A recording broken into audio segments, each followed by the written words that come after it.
ఓం నమో భగవతే శ్రీ రమణాయ. చాలా సంతోషం నాయన. ఒకసారి లభించినటువంటి ఆత్మజ్ఞానము నీ సహజ స్థితి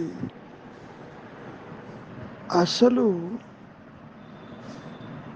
తిరిగి అది నష్టమవుతుందా అనేటటువంటి ఒక వింత ప్రశ్నని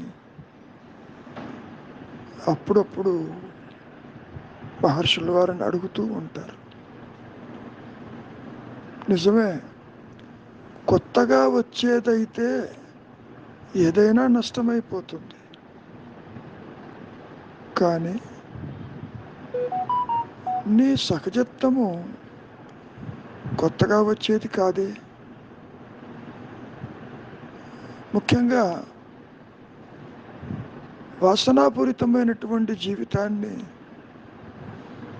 గడపటానికి ఈ మాయలోకి ఈ మాయాజీవుడు దేహాలని ఆశ్రయిస్తాడు, ఇంద్రియాలకి భోగి అవుతాడు.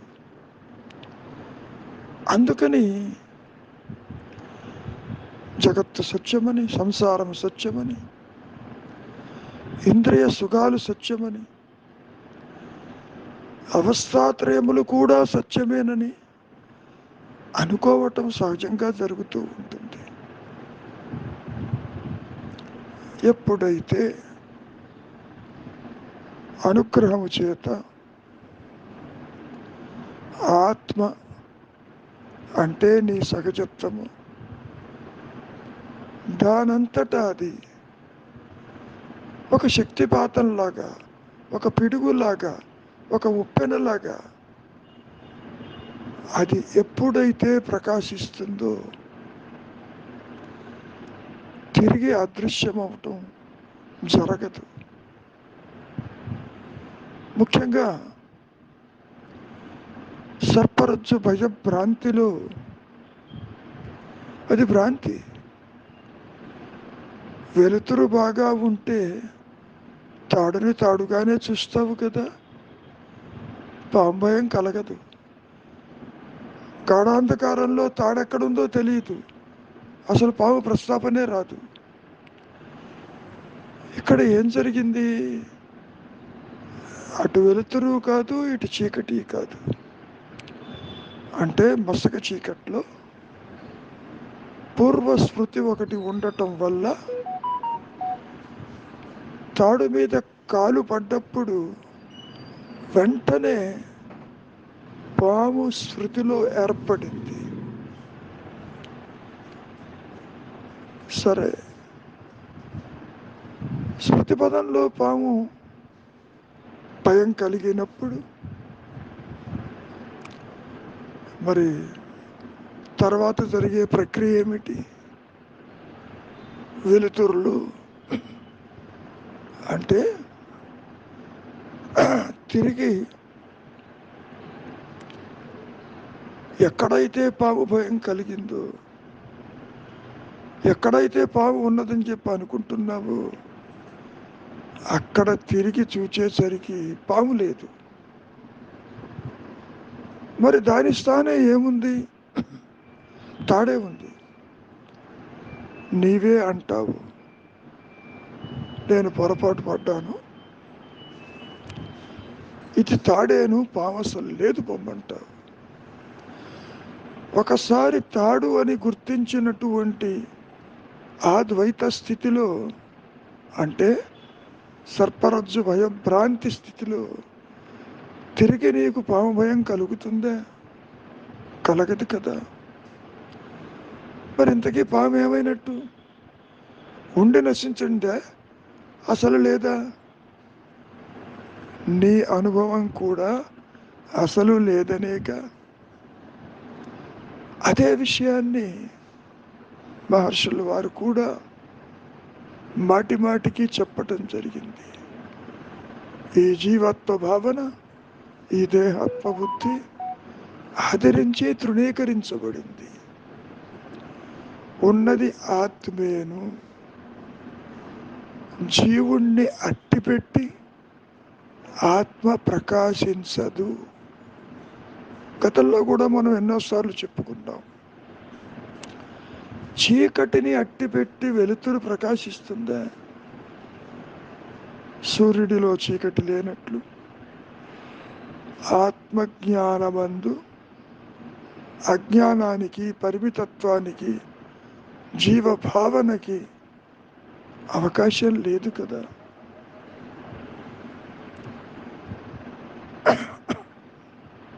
ఈ విషయాన్ని సూక్ష్మంగా పరిశీలించినప్పుడు ఇప్పుడు ఏం జరిగింది? నీవు కాని దానితో నీ ఉనికిని ఏర్పరచుకున్నావు. నేనంటే ఇదిగో ఈ దేహము, నేనంటే మనస్సు, నేనంటే ఇంద్రియాలు, నేనంటే ఒక పరిమితమైన జీవిని. అంటే దేహ ధర్మాలు నా ధర్మాలు, దేహం పుట్టుక నా పుట్టుక, దేహం మరణిస్తేనే పోతాను. ఇటువంటి స్థితిలో ఎప్పుడైతే స్వరూప జ్ఞానము ప్రకాశించిందో తిరిగి ఇదిగో దేహము జగత్తు అన్నీ కనపడతాయి. స్వరూప జ్ఞానంతో సృష్టి అదృశ్యం కాదు. ఇది అసత్యమని, ఆత్మని విడిచి లేదని, దేహము కూడా ఆత్మేనని, జగత్తు కూడా ఆత్మేనని, నీవనుకునే దైవము కూడా ఆత్మేనని అనుభవం కలుగుతుంది.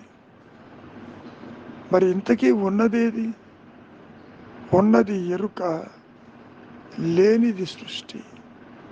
లేనిది అంటే ఆత్మని విడిచి విడిగా లేదు. అంటే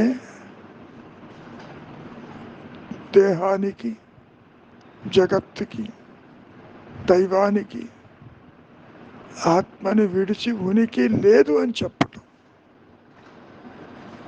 మరి దీన్ని ఏ విధంగా తీసుకోవాలి? దానికి శంకరులు ఒక ఉదాహరణ చెప్పారు.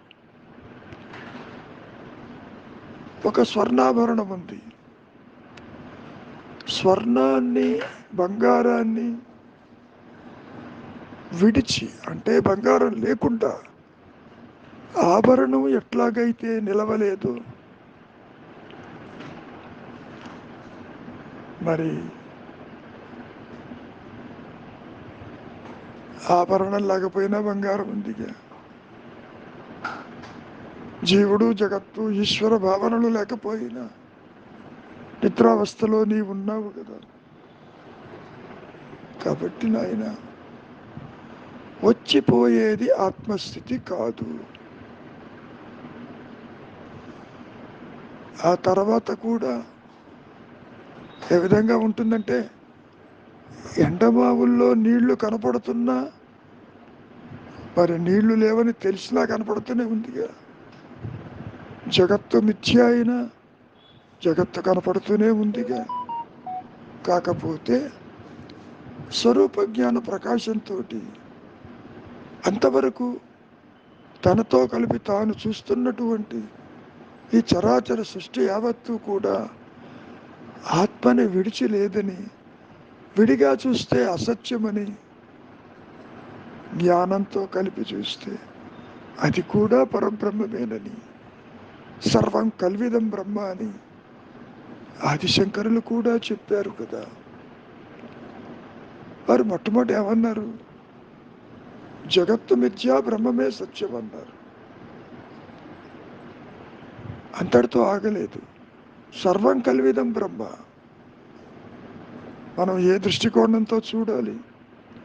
మూలము తెలియక విడిగా జగత్తు ఒకటి ఉన్నది అనుకోవటం అజ్ఞానం. అటువంటిది ఏదీ లేదు.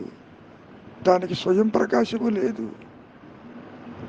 నీకు దేహాత్మ బుద్ధి కలిగితేనే ఈ స్థూల దేహానికి స్థూల జగత్తు కనపడుతుంది,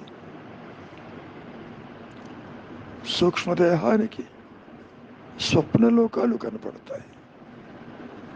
ఎవరైతే స్థూల సూక్ష్మదేహాలకి పరిమితం కాకుండా నిలిచి ఉంటారో వారు ఆత్మదర్శనం చేస్తారు. అంటే ఆత్మగా వెలిగిపోతారు, నిలిచి ఉంటారు. నోయింగ్ అన్నా, బీయింగ్ అన్నా, ఎక్స్పీరియన్సింగ్ అన్నా, ఉండటం అన్నా అంతా ఒకటే. తిరిగి ప్రారంభ కర్మ వల్ల దేహము, దానికి ఎక్స్పైరీ డేట్ ఉందిగా, పుట్టుక మరణమని, అంతవరకు దగ్ధబీజ మనస్సుతో నిలిచి ఉంటారు స్వరూప జ్ఞానము అయిన తర్వాత కూడా. దీనికి ఒక చిన్న ఉదాహరణ, ఫ్యాన్ తిరుగుతూ ఉంది, బాగా స్విచ్ ఆఫ్ చేసావు, వెంటనే ఆగిపోదు. దానిలో ఉన్నటువంటి పూర్వపు శక్తి ఎంతవరకు తిరుగుతుందో అంతవరకు తిరుగుతుంది.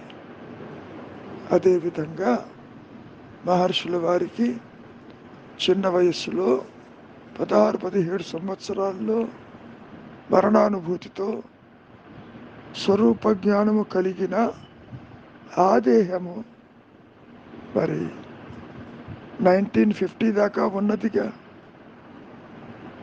అంటే కర్తలేని కర్మలు అప్పుడే ఆచరిస్తాడన్నమాట. అవే అకర్మలు.